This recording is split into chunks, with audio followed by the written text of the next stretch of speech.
Hello guys, in this video tutorial I am going to show you how you can disconnect your Facebook from your Instagram. Also, if you are interested in Facebook marketing, like how to grow and make more money from Facebook, check out our free Facebook resources and sign up for a free newsletter below. So the first thing you need to do is you need to open up Facebook. Then you're gonna click your profile picture on the bottom right corner and then click the settings icon on the top right corner. Here you need to open up Meta Account Center by clicking on the Meta Account Center text, and then you will have to scroll down to your account.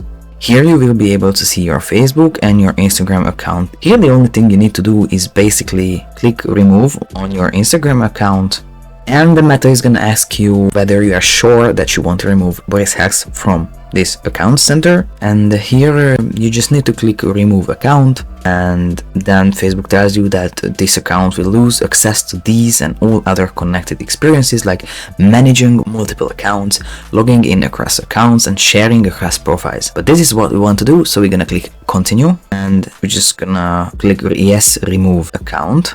And basically now my Instagram is disconnected from my Facebook account. You can also reconnect your accounts by clicking add account and following the steps Facebook is telling you to do. Alright, so all in all, this is how you disconnect your Facebook from your Instagram. I hope you found this tutorial useful. If you want to get access to our Make More Money with Facebook checklist for free, or the Facebook page growth checklist and other Facebook marketing resources and deals, make sure to check the links in the description below. Also, we have a free weekly Facebook marketing newsletter that you can also sign up below. And last but not least, if this tutorial wasn't up to date, make sure to check the more detailed and updated tutorial blog post as well that you can also find in the video description below.